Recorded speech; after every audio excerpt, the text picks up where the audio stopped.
Empresarios, visionarios y sobre todo una gran experiencia para reinventarse. Son algunas de las características de nuestros invitados el día de hoy. Porque hoy más que nunca debemos demostrar nuestra capacidad para reinventarnos.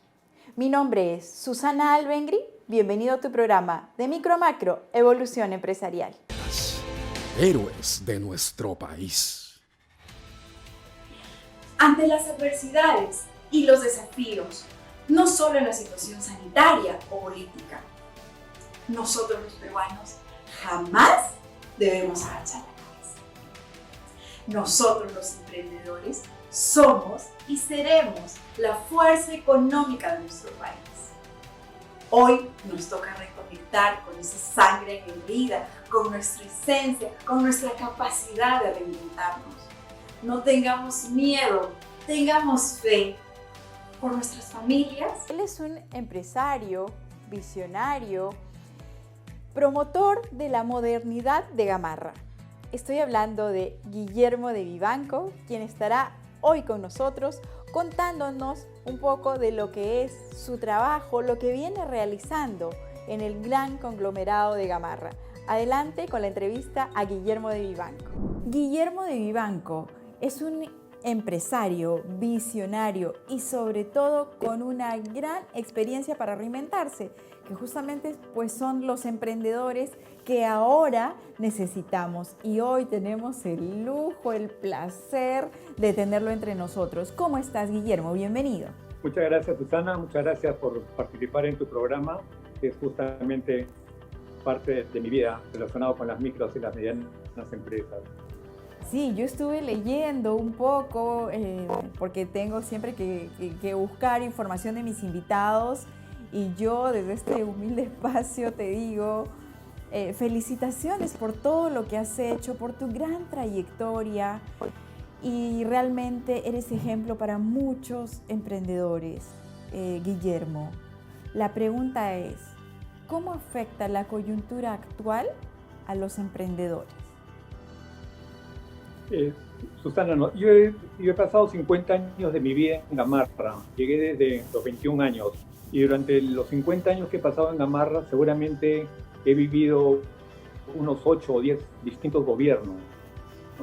Y en Gamarra nunca fuimos muy sensibles a lo que era la política o el gobierno. En realidad nunca nos importó. Creo que la esencia del microempresario es el pragmatismo.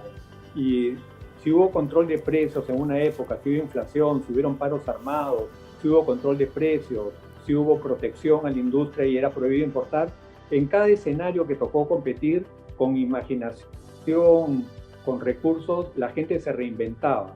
Entonces, ahora sí estamos en una coyuntura diferente porque estamos conversando de un país completamente polarizado donde no encuentro yo en el extremo de la polarización cuál es el mecanismo, cuál es el programa para generar ingresos, para generar riqueza. Esa es nuestra mayor preocupación. La afectación que el Estado puede tener en los pequeños empresarios es importante. Hemos vivido una tramitología y una burocracia en las municipalidades en Gamarra que nos hizo bien complicado. En realidad fueron nuestro principal enemigo. Pero como tú dices, siempre nos reinventamos, nos recurseamos. De acuerdo a las circunstancias, la gente se acomoda. Creo que hay un pragmatismo que define mucho la cultura de Gamarra, de las pequeñas empresas. Así es, y en el caso de los peruanos, pues siempre nos hemos distinguido por eso, ¿no? Por nuestra capacidad de reinventarnos, por nuestra capacidad de salir adelante. Y si bien es cierto que ahora queremos saber cuál es el proyecto para generar ingresos, eso es lo que queremos saber nosotros los emprendedores. Y como tú bien lo mencionabas, pues antes no importaba mucho qué gobierno esté de turno, ¿no? Antes, pero en la situación a la que hemos llegado ahora, pues es realmente preocupante. Desde tu experiencia, Guillermo, ¿qué consejo darías a todos los emprendedores? Mira, yo creo que en esencia lo que yo he conocido en esta sociedad inmigrante que pobló Gamarra, y finalmente con los años se convirtió en el principal agente de empleo, casi el 90% de los empleos están en las pymes. Y creo que la idiosincrasia lo que define a un emprendedor es primero su meritocracia, su individualismo. No compartimos una visión de desarrollo colectivista.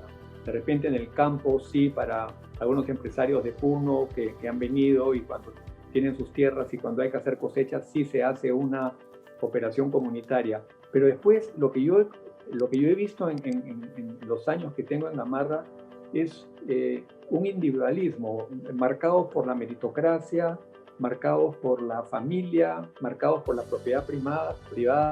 Si yo gano y me esfuerzo y trabajo el doble, es mío, no es tuyo.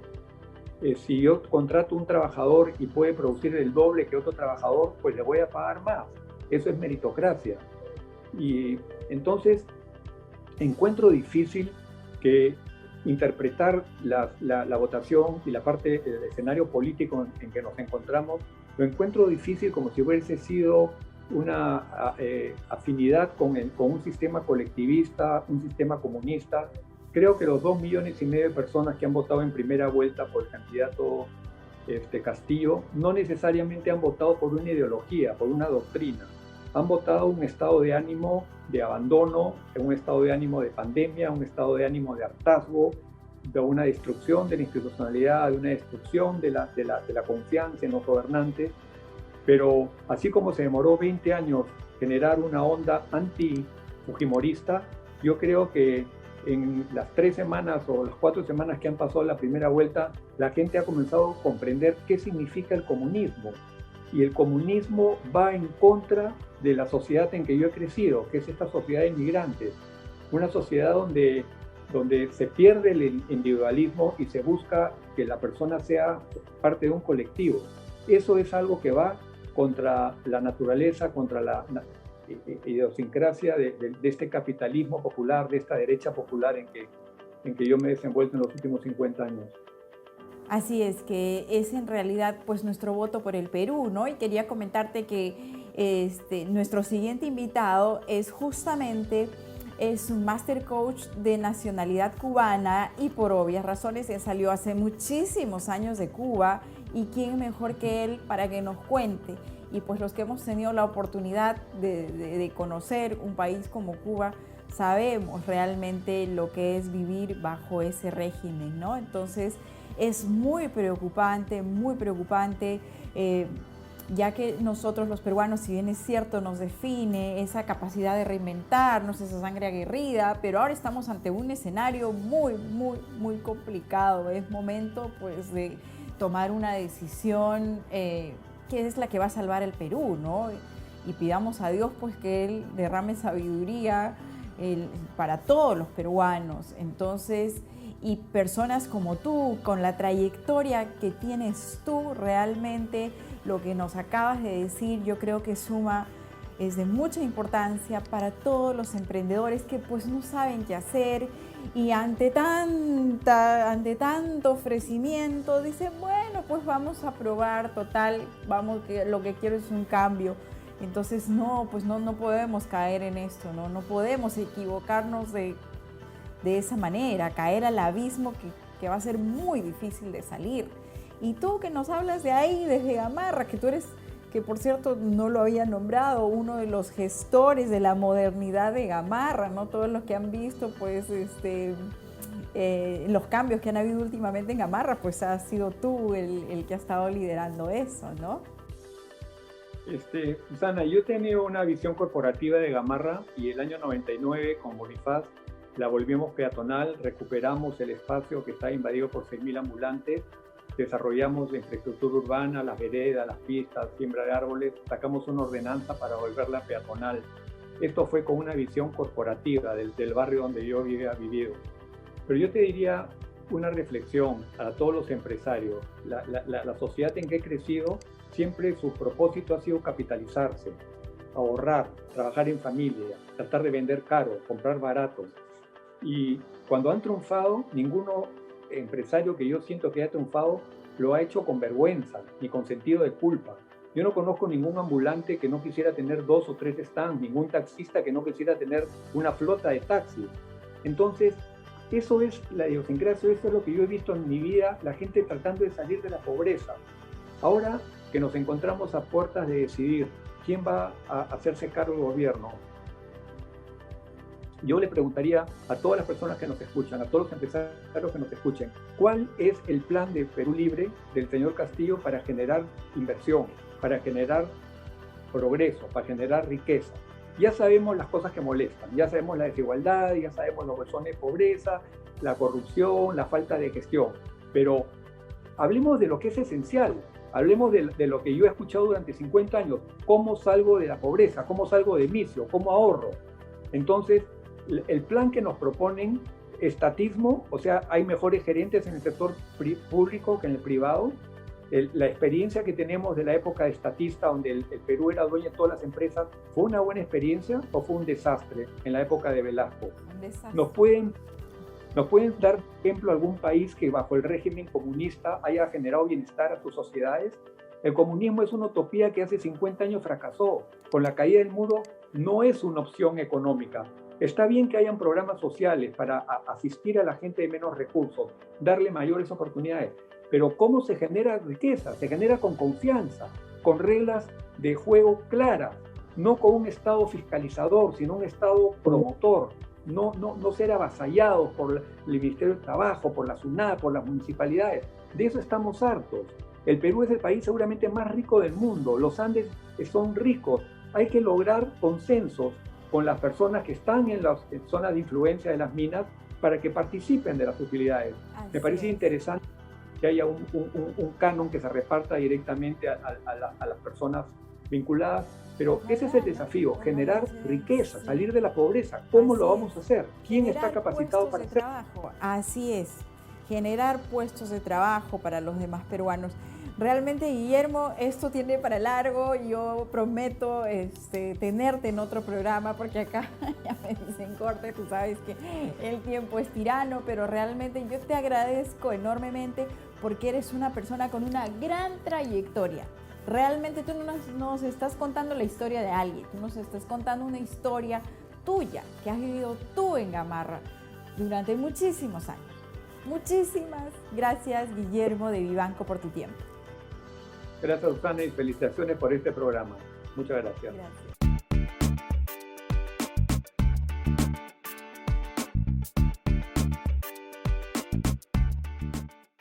Este es el segmento tal vez más esperado de nuestro programa y se los cuento a manera de anécdota. Por ejemplo, mi madre es hincha número 1 del Doctor Impuestos. Entonces vamos con el Doctor Impuestos con el tema tipo de financiamiento para impulsar tu negocio. Vamos con el video.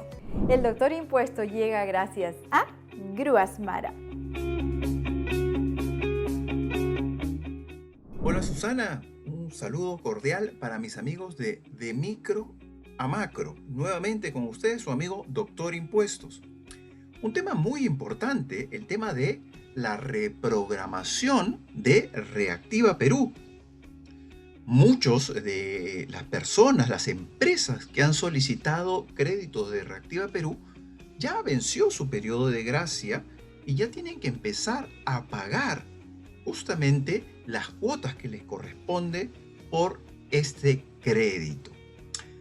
Obviamente la economía del país no se ha mejorado como se suponía y entonces se ha dado una norma adicional para aquellas personas aquellas empresas que quieran reprogramar estos créditos de Reactiva Perú, siempre y cuando cumplan con unos requisitos. ¿Cuáles son esos requisitos? Se los paso a mostrar a ustedes, mis amigos de Micro a Macro. Vamos a ver allí, los tenemos en pantalla. Y estos son los requisitos que está exigiendo el gobierno justamente para reprogramar los créditos de Reactiva Perú. Tenemos que, por ejemplo, las empresas que hayan solicitado préstamos hasta 90.000 soles en total se les podría dar sin cumplir ningún requisito. Y sería menos de 90.000 automáticamente a la solicitud, obviamente, del usuario de este crédito. ¿Ok? Para aquellas personas que hayan solicitado entre 90.000, aquellas empresas que hayan solicitado entre 90.000 a 750.000 en total, se debe demostrar, y viene lo importante, una caída en el nivel de ventas mayor o igual al 10% en el cuarto trimestre. Es decir, comparado el cuarto trimestre del año 2020, se debería demostrar una caída. Se debe demostrar, dice la norma textual, se debe demostrar una caída en el nivel de ventas mayor o igual al 10% en el cuarto trimestre del año 2020, con una relación similar con el periodo anterior. Estaríamos hablando del año 2019. La comparación es cuarto trimestre del 2020 con el cuarto trimestre del año 2019. Si tienes una caída en los ingresos o en las ventas por mayor o igual al 10%, entonces puedes tú beneficiarte con esta reprogramación. Sigamos. También aquellas personas que han solicitado, aquellas empresas que hayan solicitado, cuando digo personas, es personas naturales con negocio, que hayan solicitado entre 750.000 a 5 millones, se tiene que demostrar una caída del cuarto trimestre ahora del 20, ya no del 10, sino ahora del 20. Cuarto trimestre del año 2020 versus el año 2019. En el 2020 tiene que haber caído. Finalmente, y ya para terminar, para aquellas empresas que hayan solicitado de 5 a 10 millones, se tendría también que demostrar una caída en el nivel de las ventas mayor o igual al 20%. Ya sabemos, comparando el año 2019, el del año 2020 tendría que haber caído. Dicho esto, entonces, si tú vas a solicitar, vas a tener que presentar los medios probatorios que justifiquen esto, como podrían ser los PDTs de las declaraciones, las constancias, más el PDT que demuestra verdaderamente la caída, porque hay un casillero de ventas. Esto lo va a analizar el banco y el banco te va a tener que reprogramar dichos créditos. Eso ha sido todo por el día de hoy, amigos. Ha sido un gusto estar con ustedes nuevamente. Un abrazo para todos mis amigos de Micro a Macro. Ya saben que tienen alguna duda, quieren alguna asesoría, pueden ubicarme al 979-737-641 o a mi canal de YouTube. Se pueden suscribir, tengo más de 100 videos sobre tributación, y a mi Facebook de Doctor Impuestos. Muchas gracias, hasta luego.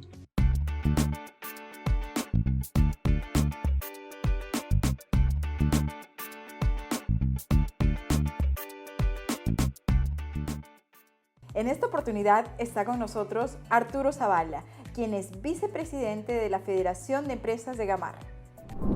Tal y como se los comenté, el día de hoy teníamos emprendedores de muchísima experiencia, sobre todo de gran capacidad de reinventarse. Uno de ellos es Arturo Zavala, quien es vicepresidente de la Federación de Empresas de Gamarra.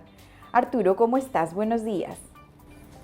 Qué gusto a ustedes de Micro y Macro, y muy contento de poder vertir algunos conocimientos con relación a lo que está pasando en el tema político de Gamarra y cómo nos venimos afectando, porque la pandemia, además de una crisis que ya teníamos atrás, ha golpeado mucho a los talleres, y la poca atención de los políticos en el tema de cómo la ropa y la manufactura china nos afecta y cierra nuestras empresas. Nos preocupa mucho porque hasta ahora no hay un planteamiento definido y pudiéramos abordar justo ese tema. Claro, justamente ese era el tema. ¿Cómo afecta la coyuntura actual a los empresarios, a los emprendedores, en este caso específicamente de Gamarra? Y como lo acabas de nombrar muy bien, o sea, no solamente es la coyuntura, esto ya viene de años atrás, ¿no? Exactamente. En este momento, como ya es sabido, porque los medios lo saben, la prensa, la gente, Gamarra ha quebrado en un 50% sus tiendas, es decir, ya no ha habido capacidad de oxígeno. Si la pandemia quebró negocios a nivel nacional, también lo hizo en Gamarra, lo hizo en Villa El Salvador, en las Malvinas y otros lugares. El tema que en Gamarra también la mano dura de los inmobiliarios, que son los inmobiliarios, los dueños de edificios, fue tan dura que no tuvieron ningún tipo de delicadeza y nos hicieron pagar los alquileres COVID, se quedaron con nuestras garantías de 1 año o de 6 meses y eso fue mucho más abrupto, por eso mucha gente terminó saliendo. Pero el tema de fondo es que tiene que haber en esta oportunidad que estamos en política y ya portas a un nuevo presidente y un nuevo ejecutivo, tiene que existir una propuesta muy clara sobre qué es lo que se va a hacer en favor de la empresa, si va a haber libertades o no las va a haber, porque si continuamos con otra cuarentena siguen muriendo los negocios y la economía. Si continuamos con más protocolos estériles o aforos de 20% que no te dejan trabajar, siguen muriendo las empresas y obviamente los burócratas cobran su sueldo. ¿Por qué? Si el presupuesto público es de 180.000 millones, imagínate que para el gasto corriente utilizan 120.000 millones para la burocracia, es decir, todos esos puestos elefantiásicos que hay acá en la sociedad y nosotros pagamos nosotros pagamos los impuestos y nosotros somos los que hacemos economía. Sin empresa no hay sociedad. En tal sentido, los mensajes tienen que ser precisos y dirigidos a las libertades personales que las libertades económicas para hacer empresa. Ese es un tema muy importante. Bueno, Arturo, muchísimas gracias por tu tiempo. En realidad, esto es lo valoramos muchísimo para todos los emprendedores que están viendo, que siguen nuestro programa y sabemos de que personas como ustedes que están en el conglomerado de Gamarra, pues son los rubros que más han sido golpeados por esta pandemia. Muchísimas gracias, Arturo. Ustedes, muchísimas gracias. Que tengan buen día. Igualmente, hasta luego.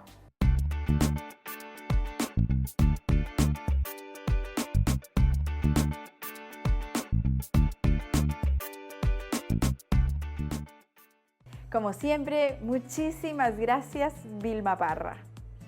Emprendedora apostando por emprendedores. Gracias por vestirme en todos y cada uno de mis programas.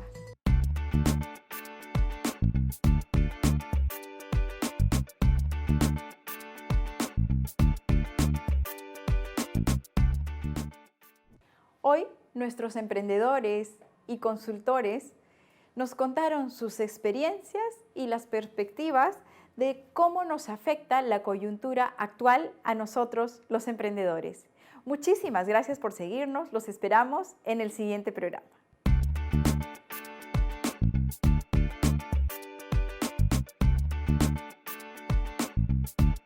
Familias, héroes de nuestro país. Ante las adversidades y los desafíos, no solo en la situación sanitaria o política, nosotros los peruanos jamás debemos agachar la cabeza.